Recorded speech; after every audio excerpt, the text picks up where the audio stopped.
CBN Campo Grande. Oferecimento Unimed Campo Grande. Cuidar de você. Esse é o plano. Unigran Capital. Parceira em todos os momentos. Venha para melhor. Unigran e Saraiva de Resende. Conheça em Campo Grande a construtora acima das expectativas. Estamos recebendo aqui nos estúdios da CBN Campo Grande o secretário da Semagro, Secretaria de Meio Ambiente, Desenvolvimento Econômico, Produção e Agricultura Familiar, Jaime Verrucchi. Nós vamos falar hoje sobre os projetos de logística para Mato Grosso do Sul, Rota Bioceânica, Prevenção a Incêndios e Aquário do Pantanal. Jaime Verrucchi é economista, mestre em Economia Rural pela Universidade Federal do Rio Grande do Sul, doutor em Desenvolvimento e Planejamento Territorial e possui cursos de formação executiva em instituições do exterior. Secretário, muito bom dia. Obrigada por atender a CBN Campo Grande. Obrigado, bom dia, Ingrid, bom dia, Rosana. É um prazer estar falando com vocês aqui novamente, a gente conversar um pouco sobre o desenvolvimento do estado de Mato Grosso do Sul. Bom, e como o secretário citou, a jornalista Rosana Siqueira também vai participar da nossa entrevista, está ao vivo aqui na bancada. Bom dia novamente, Rosana. Bom dia, Ingrid, bom dia, ouvintes da CBN Campo Grande, bom dia, Jaime, né? É um prazer recebê-lo aqui novamente para a gente bater esse papo aí sobre a economia do Estado. Muito obrigado. Bom, para começar, Jaime, eu queria que você avaliasse um pouquinho como é que está o desempenho da economia estadual nesses tempos de pandemia. A gente sabe que o agronegócio foi o que tem sustentado muito forte a balança esse ano, mas como é que você vê aí o cenário hoje da pandemia e a economia? Bom, acho que é importante primeiro a gente dar uma olhada no ano passado, né, que eu acho que já foi um ano inteiro de pandemia, e a gente conseguiu, né, no estado mesmo com a pandemia, os resultados foram extremamente satisfatórios. Primeiro, em termos de crescimento do PIB, né? O Mato Grosso do Sul teve aí o maior crescimento nacional, em torno de 2,2%. Então, isso mostra que houve uma geração de riqueza no estado de Mato Grosso do Sul. E essa geração, ela veio essencialmente do agronegócio e da agroindustrialização. Eu gosto de destacar bastante que o estado tem crescido muito no agronegócio. A gente pode dar um número, de 2015 até hoje, nós incorporamos só na produção de soja do Mato Grosso 1 milhão de hectares. Então, é quase um crescimento de 40%. Então, isso mostra a dinâmica do agronegócio. E essa diversificação, nós tivemos um crescimento de eucalipto, só esse ano no estado de Mato Grosso do Sul foram plantados 70 mil hectares de eucalipto adicionais. Safra de milho, nós terminamos de plantar a maior safra de milho, temos problemas climáticos e tal, mas a maior safra. Então, realmente, os resultados da economia, que foram extremamente salutares, em termos de crescimento de arrecadação, equilíbrio fiscal, eles decorreram exatamente da atividade do agronegócio e da agroindustrialização. E, obviamente, que a pandemia ela teve um impacto muito direto em, basicamente, a atividade de turismo, que foi a mais impactada, e as atividades das micro e pequenas empresas. Aí nós estamos falando de bares, restaurantes, hotéis, que são aqueles que efetivamente tiveram maior impacto e, consequentemente, isso dá um impacto no emprego. Mesmo assim, o Mato Grosso do Sul inicia o ano aí com mais de 7 mil novas vagas de trabalho, né? Então, acho que o cenário, mesmo durante a pandemia, nós estamos conseguindo crescer economicamente. Eu acho que isso é extremamente salutar, até pelo equilíbrio fiscal que o governo conseguiu chegar e a dinâmica do agronegócio, como você bem colocou, Rosana. A exportação, quer dizer, nós temos aí preços extremamente elevados, tanto de soja como milho, isso tem mantido, exportação de bovinos, exportação de aves, crescimento da suinicultura. Então, essas atividades que estão dando a sustentação que, mesmo durante a pandemia, a gente consiga resultados satisfatórios em termos de crescimento no estado. Secretário, agora falando sobre os projetos de logística, como que eles estão? E também em relação às ferrovias, elas avançaram com a nova Ferroeste? Isso, acho que é importante a gente fazer um capítulo aí, né, da questão da ferrovia, é importante. A Ferroeste, nós estamos trabalhando fortemente. É importante as pessoas entenderem o seguinte: a Ferroeste é uma ferrovia que já existe, que está lá no Paraná. E o que vai ser feito com a Ferroeste? Nós vamos, na verdade, vender a Ferroeste. O Paraná vai vender a Ferroeste, aonde dentro da Ferroeste nós temos um ramal de Cascavel até o município de Maracaju. Então, nós estamos no momento de fazer todos os estudos. Isso está bastante avançado. A gente pretende até setembro, outubro, finalizar os estudos. E a perspectiva é que março e abril do próximo ano a gente leve o projeto Ferroeste para leilão público, para que a iniciativa privada faça esses investimentos. Então, o projeto Ferroeste anda muito bem, né? E faz essa ligação para o Porto de Paranaguá, quer dizer, hoje nós já somos exportadores, né? O principal porto de exportação dos produtos agrícolas sul-mato-grossenses é o Porto de Paranaguá, e a gente vai fazer exatamente essa ligação. Então, é um projeto que está em estudo, mas está muito bem acertado dentro do cronograma. O outro projeto logístico que é importante é a Malha Oeste, né? Hoje, inclusive, nós tivemos aí mais uma punição, vamos chamar da Rumo, em função de não cumprimentos de algumas questões contratuais. A Malha Oeste, é importante a gente lembrar, a Malha Oeste de Mairim até Corumbá, de Campo Grande até Ponta Porã. Então cruza o estado de leste a oeste, toda essa ferrovia que ela está hoje subutilizada. Qual é a fase que nós estamos? Nós acabamos de contratar através da PPI um estudo de relicitação. Então são 24 empresas que participaram dessa licitação para que faça estudo de relicitação. Então nós pretendemos no próximo ano também relicitar a Malha Oeste, que é importante para o estado, né? Quando a gente fala em celulose, quer dizer, uma ferrovia hoje que podia se chamar quase a ferrovia da celulose e do minério, nós temos carga suficiente para viabilizar essa ferrovia. E aí nós temos a Ferro Norte, que é a que entra em Costa Rica, saindo lá em Aparecido Taboada. Ferro Norte nós temos 2 terminais hoje, um de celulose e um de grãos, e também tem uma previsão de investimento, de melhoria dessa via, que funciona muito bem, com alta performance, de mais de 500 milhões nos próximos anos. Então o estado, em termos de perspectiva de ferrovia, nós estamos avançando e avançando muito bem. E aí, por outro lado, o estado do Mato Grosso do Sul está trabalhando muito na questão da melhoria das rodovias estaduais. E nós temos ainda, que é sempre uma pergunta que se faz, a questão da CCR. A CCR está em processo de relicitação também. A CCR entregou a rodovia e ela vai ser relicitada para um novo player.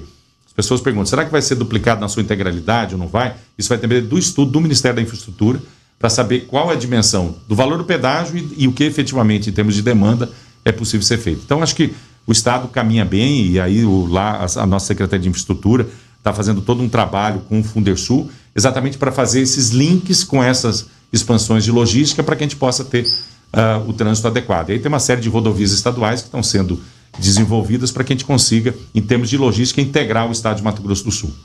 Falando um pouquinho de celulose, Jaime, como é que está essa atração da indústria de Ribas do Rio Pardo? E como é que está também a questão da produção de celulose aqui em Mato Grosso do Sul? O que o estado tem em termos de planejamento para o setor florestal? Bom, isso é importante. Primeiro, nós estamos terminando o nosso plano estadual de florestas. Tá? Nós já tínhamos um plano que tinha sido ainda no governo anterior. Boa parte das metas desse programa foram cumpridas e, portanto, que agora nós estamos revisando o plano. Então, daqui a um mês, nós teremos um novo plano estadual na área de florestas. Mato Grosso do Sul hoje é o segundo do país em produção florestal.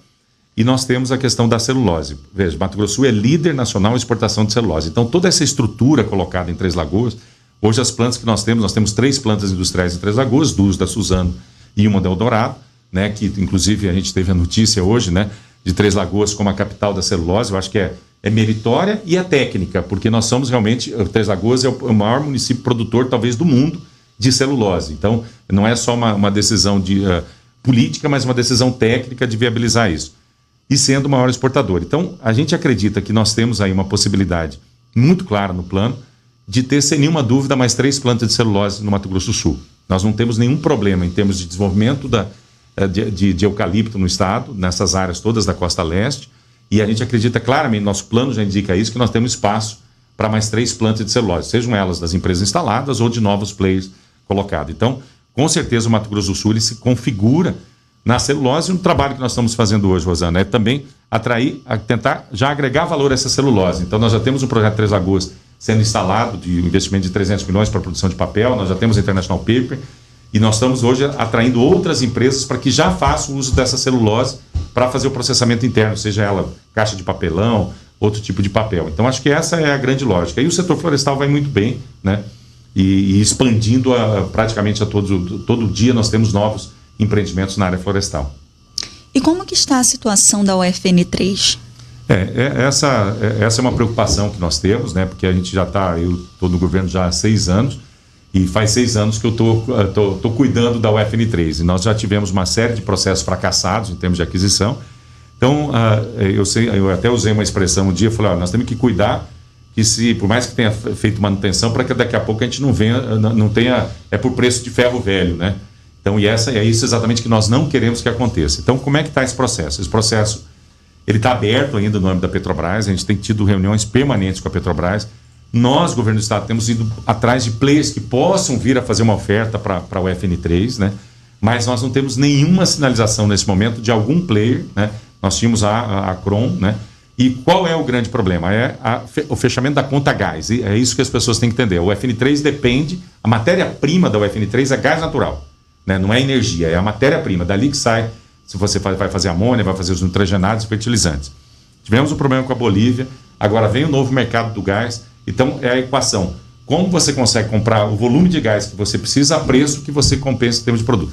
Agora, é um projeto estratégico para o país. O Brasil importa mais de 90% de toda a ureia necessária ao país. Então, isso seria uma substituição de importações muito clara. Então, a Petrobras continua, nós vamos agora com a nova presidência da Petrobras fazer uma nova ação, mas eu acho que é muito mais o problema de sinalização de mercado. A Petrobras continua com a intenção de vender, de disponibilizar, né?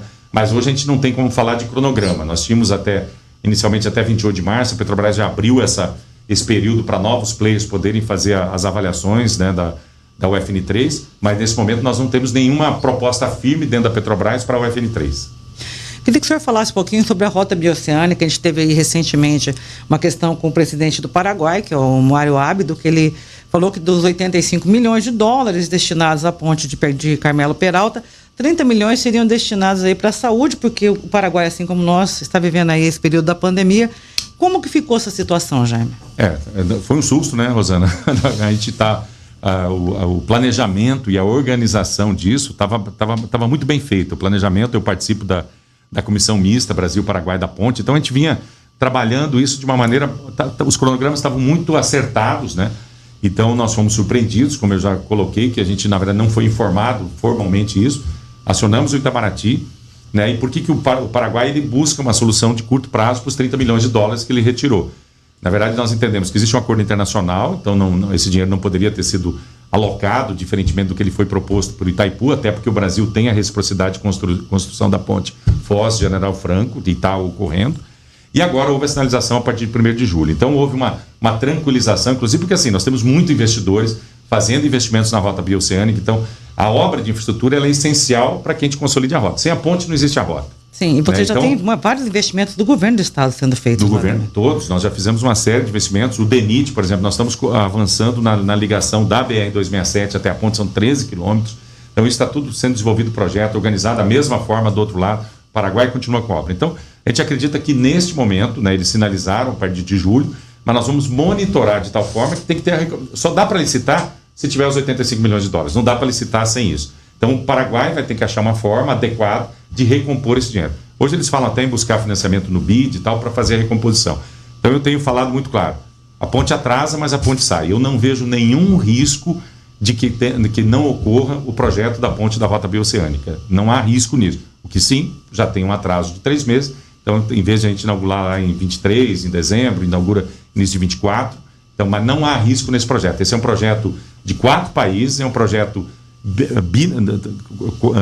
binacional à ponte, né? Mas tem toda uma integração e um olhar do mercado, né? O Mato Grosso do Sul praticamente exporta hoje 50%, 56% para o mercado asiático. Essa rota é fundamental para que a gente conquiste esses novos mercados de uma maneira mais competitiva. Secretário, daqui a pouquinho a gente vai falar sobre a questão ambiental, porque agora a gente vai ao intervalo. Nós estamos recebendo aqui nos estúdios da CBN Campo Grande o secretário Jaime Verruc. Já falamos sobre projetos de logística para Mato Grosso do Sul, rota bioceânica e também celulose. Agora nós vamos falar sobre meio ambiente. A gente gostaria, secretário, de saber que o senhor falasse sobre o Plano Estadual de Manejo Integrado de Fogo. O plano, na verdade, ele nasce por uma necessidade que nós temos de estabelecer um sistema de prevenção adequado no estado de Mato Grosso do Sul.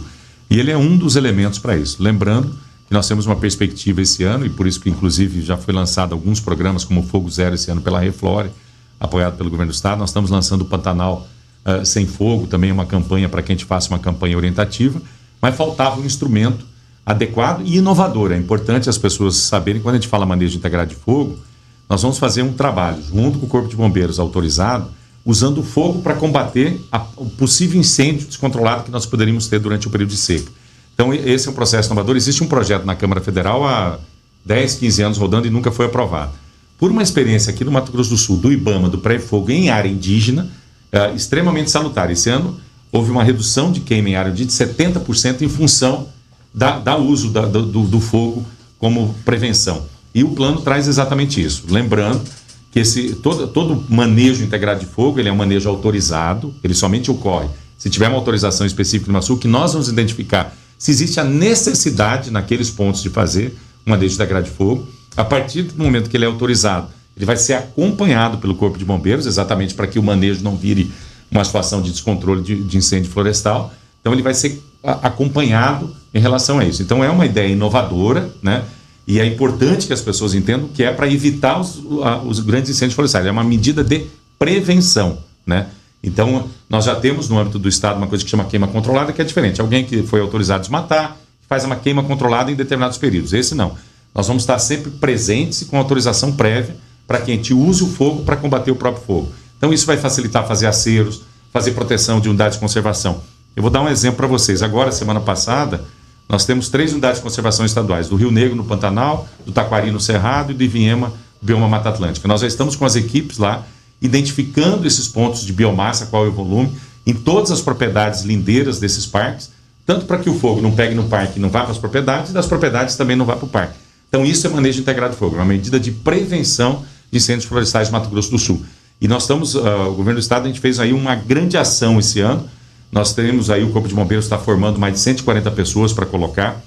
Vou dar um exemplo que acho que as pessoas às vezes não têm a dimensão. No Pantanal, nós temos em torno de 240 pontes de madeira. Então, no ano passado, nós tivemos uma queima muito grande dessas pontes. Esse ano, a GESUL, juntamente com o Corpo de Bombeiros, nós estamos fazendo acero nas 240 pontes. Então, nós identificamos via satélite, estão indo fisicamente lá e fazer um acero, quer dizer, uma proteção, uma limpeza ao redor dessas pontes, para que a gente não ocorra um incêndio em pontes, nessas pontes. Além disso, a gente está fazendo todo o levantamento do equipamento disponível na Reflore, que é a área da floresta, e também na Biosul. Então, com isso, a gente vai ter uma rede, né? Estamos montando, através desse decreto do Plano de Manejo Integrado de Fogo, uma sala de situação permanente de incêndios florestais no Corpo de Bombeiros. Então, a gente vai ter, via satélite, qualquer sinalização preventiva de incêndio. No ano passado, um dos grandes problemas foram o tempo de resposta. Então, nós estamos criando todos os mecanismos para que a gente tenha tempo de resposta. Para isso, lá dentro do Pantanal, tem uma série de brigadas privadas sendo capacitadas para que a gente consiga dar uma resposta adequada. Então, esse decreto traz também uma regulação desse sistema. Nós precisamos conhecer todas as brigadas capacitadas que tem para que a gente possa acioná-las mais rapidamente. Além disso, o governo através da Fonte 100, está alocando 53 milhões de reais em equipamentos novos para o Corpo de Bombeiros. Alguma coisa já chegou, alguma coisa vai chegar no próximo ano. O IMASU já contratou 400 horas de voo para a gente fazer combate a incêndio florestal, e nós estamos comprando um avião Air Tractor, que obviamente ele estará aqui no próximo ano em função do tempo necessário, mas de ter pelo menos uma aeronave para fazer esse combate imediato. Então, quando a gente fala do Plano de Manejo Integrado de Fogo, a gente está fazendo, na verdade, uma regulação de toda a estrutura do governo do estado em relação à prevenção, a combate a incêndio e depois a responsabilização daqueles que vierem a causar um incêndio.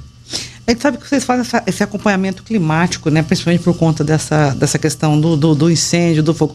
O que se esperar da estiagem? Como é que está hoje também a navegabilidade pela hidrovia, Jaime? Deu uma melhorada nessa situação? Como é que está?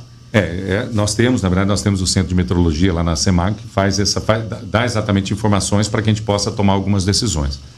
Primeiro, nós vamos ter, em termos de Pantanal, um volume de chuvas inferior à média histórica, portanto, nós vamos ter uma disponibilidade de massa seca grande para queimado.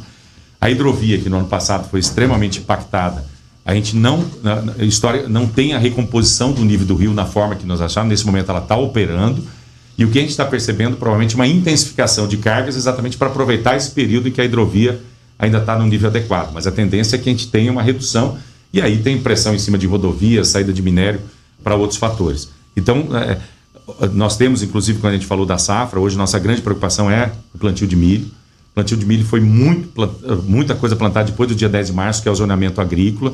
Então, ele já está impactado, pode ter impacto em produtividade. Veja, o milho está num preço excepcional, nós estamos com crescimento de avicultura, suinocultura, e precisamos, obviamente, dessa atividade. Então, a gente faz esse monitoramento, mas algumas ações a gente tem como fazer ações preventivas. Outras, muitas vezes, você tem que aguardar, né? No caso do milho, de chuva, nós não temos o que fazer. Mas no caso do rio, já existe uma série de empresas antecipando os seus embarques, né? Porque a gente sabe que vai novamente ter um período grande aí de estiagem, né? Aí com redução do volume de água.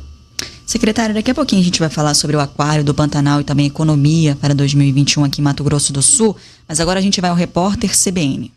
Nós estamos aqui no estúdio com o secretário da Semagro, Jaime Verruc. Já falamos sobre diversos assuntos, como a rota bioceânica, celulose, o FN3. E agora a gente vai entrar num assunto, secretário, que a gente sempre é bem questionado sobre isso, que é a situação do aquário do Pantanal. As pessoas aqui têm bastante expectativa em relação a esse aquário. O que o senhor pode falar para a gente em relação a esse assunto? Bom, o primeiro ponto, assim, o governador Reinaldo definiu muito claramente que, independente do questionamento da obra, ele tomou uma decisão estratégica de finalizar a obra dentro do governo dele. Acho que esse é um ponto fundamental, que essa obra será entregue. O outro ponto, na verdade, a Secretaria de Infraestrutura, que cuida de toda essa obra em termos de cronograma, existe aí praticamente a contratação da totalidade de serviço. E tem um dos serviços que é o suporte à vida, que teve recentemente um fracasso de licitação e que vai ser novamente relicitado. Então, dentro desse cronograma, a gente não tem uma data específica, porque obviamente o suporte à vida tem que ser trabalhado, mas ele vai ser terminado dentro do governo do Reinaldo. Se vai ser abril, maio, junho, isso depende um pouco a gente não tem como fixar uma data, em função até desses processos licitatórios que estão em andamento, né? Passado isso, ele vai entregar, na verdade, esse aquário operacional, vamos chamar assim, que a nós, da Secretaria de Meio Ambiente de Imaçu, a gente faça a colocação dos peixes que estão hoje sendo manipulados e trabalhados lá pela questão da equipe do Imaçu. E aí, lembrando que nós temos, na verdade, uma concessionária já, que é a Cataratas. Aí o segundo momento é exatamente, assim que ele estiver operacional, fazer entrega a Cataratas, que é uma operação privada, que já está concessionada. Nós já estamos trabalhando com a Cataratas para alteração, fazer aditivo, porque é um contrato que já tem alguns anos, né, para que a gente possa fazer. Então, mas a Cataratas entra no momento em que a gente terminar a obra, que a gente chama nós temos que entregar para ele operacional.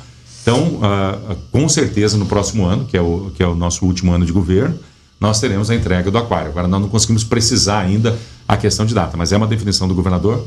Ele não sairá do governo sem a entrega efetiva do funcionamento do aquário e funcionando, obviamente, com a Cataratas. Secretário, eu queria saber como é que estão aquelas obras de contenção, né, do Gabião, como é que está aquela região ali do córrego do Joaquim Português, como é que estão aquelas obras naquela região? Isso, o Parque Nações Indígenas, a gente sabe o quanto que nós todos gostamos, né, e é uma referência no estado de Mato Grosso do Sul.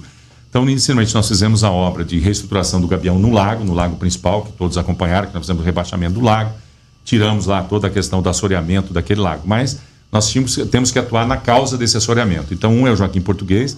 Para as pessoas terem uma ideia do que é o Joaquim Português, é aquele córrego que, quando você passa na Rua do Poeta, passando aquele posto de combustível, é ali que é o Joaquim Português. Ali nós temos um grande fluxo de terra que corre para dentro do parque. Nós já licitamos essa obra, é uma obra de mais de 5 milhões, exatamente para a gente fazer a alteração de todo o fluxo das águas da Rua do Poeta, que vão cair para a direita e não para dentro mais do parque, e vamos fazer uma recomposição dentro do parque. Nós tivemos uma erosão ali dentro da mata, a gente vai fazer a recomposição. Então, essa obra já está em execução e provavelmente aí nos próximos 5, 6 meses nós terminamos essa obra, evitando dessa forma que nós tenhamos um novo assoreamento.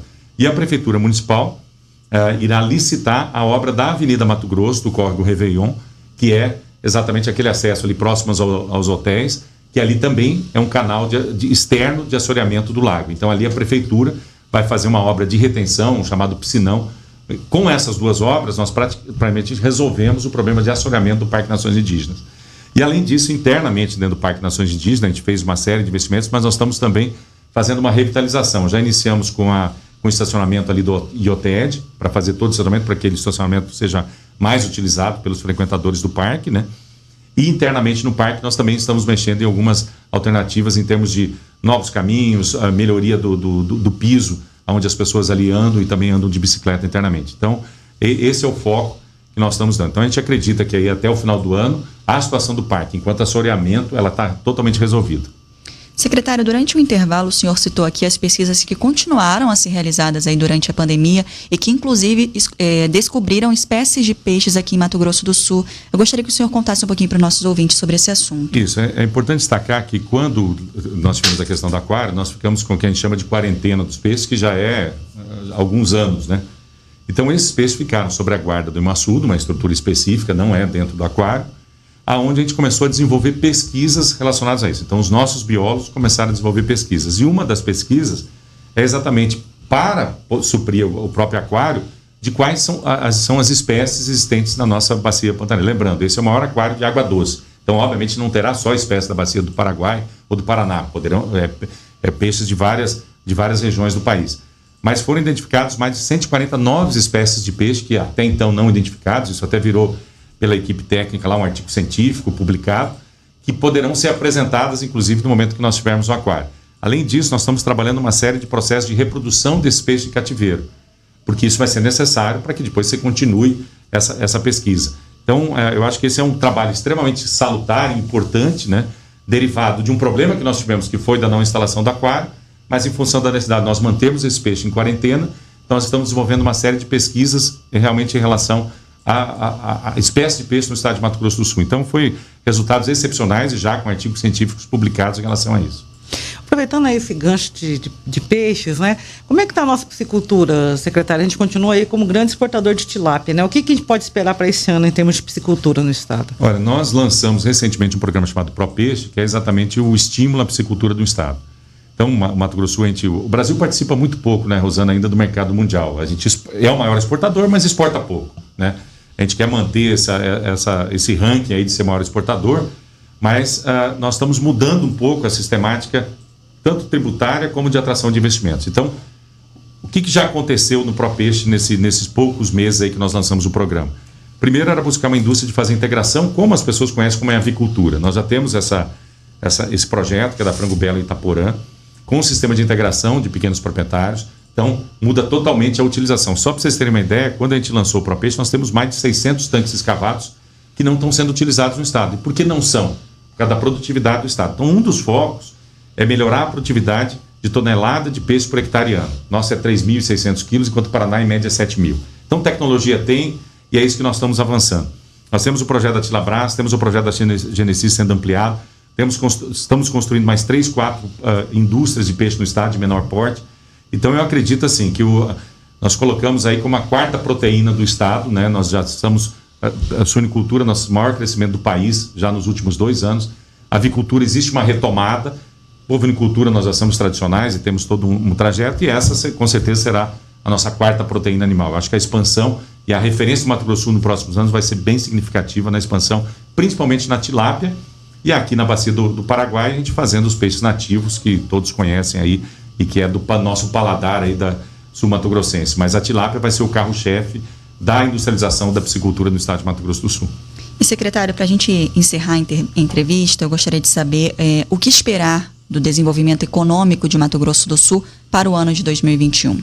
Olha, eu, até por ser secretário de desenvolvimento, eu sempre tenho um nível bastante otimista, né, em relação a isso. Então, eu acho que esse ano, veja, no ano passado nós tivemos toda aí a questão do equilíbrio fiscal, então a gente vai ter a pandemia, a gente sabe do impacto das atividades da micro e pequena empresa, mas eu acredito que esse ano o Mato Grosso do Sul ele termina o ano com crescimento acima da média nacional, ele termina o ano com crescimento na área de emprego. Posso aqui estar sendo pouco otimista, mas eu acredito que o Mato Grosso do Sul será o primeiro lugar em geração de emprego esse ano. Oriundo da onde esse emprego? Do investimento privado, né? As perspectivas que nós temos de investimento privado no Mato Grosso do Sul ao longo de 2021 é assim: o Mato Grosso do Sul vai se destacar como um estado que deve receber mais investimentos privados. Mas da onde vem essa certeza? Daquilo que nós já assinamos, incentivo fiscal. Nós temos 40 empresas hoje tramitando dentro do governo do estado para a gente conceder incentivo fiscal. Nós temos mais de 100 empresas tramitando com licenciamento ambiental dentro do estado. Então, eu acredito que esse ano, além da pujança do agronegócio, da agroindustrialização, o investimento privado vai ser o alavancador da economia no estado de Mato Grosso do Sul, em várias regiões. Então, em função dessa perspectiva, que eu acredito que nós teremos um bom ano, uma boa geração de emprego e, com certeza, teremos um dos maiores crescimentos do PIB. E temos que, obviamente, resolver a situação daqueles setores mais impactados, como o governo federal, onde já está trabalhando com o Pronamp, ações específicas para a área do turismo. Isso tem que ocorrer, assim como o governo fez a questão do marco social. Nós estamos trabalhando algumas linhas de microcrédito, prorrogação de FCO. Nós temos que olhar aqueles que estão se expandindo, mas, obviamente, temos que dar a mão àqueles que foram extremamente afetados pela pandemia, que são essas micro e pequenas empresas nesse setor de atividade. Secretário, muito obrigada pela sua disponibilidade em vir aqui na CBN em Campo Grande e falar com os nossos ouvintes. Obrigado, estou sempre à disposição. Parabéns aí ao trabalho que a CBN desenvolve de bem informar, né? E nós estamos à disposição e um bom dia a todos os nossos ouvintes. Só posso dar igual aquele do abraço, mas eu queria, hoje é o aniversário do nosso secretário Geraldo Rezende, que está fazendo aí um trabalho extremamente exaustivo e competente na área do combate à Covid. Então eu só quero aproveitar a todos, mas dar um abraço ao Geraldo Rezende, hoje é aniversário dele, pelo trabalho que ele está desenvolvendo nessa pandemia que está afetando a todos nós e a todas as nossas famílias. Com certeza. A gente parabeniza o secretário porque sempre que a gente precisa de algum tipo de informação, ele sempre está disponível, toda a Secretaria Estadual de Saúde, mas em especial o secretário Geraldo Rezende. Então a CBN Campo Grande também parabeniza o secretário. Agradecemos novamente aqui o secretário Jaime Verruc, que é secretário da Semagro, Secretaria de Meio Ambiente, Desenvolvimento Econômico, Produção e Agricultura Familiar. Lembrando que a jornalista Rosana Siqueira também está aqui na bancada e participou da nossa entrevista. CBN Campo Grande. Oferecimento Unimed Campo Grande. Cuidar de você. Esse é o plano. Unigran Capital. Parceira em todos os momentos. Venha para melhor. Unigran e Saraiva de Resende. Conheça em Campo Grande a construtora acima das expectativas.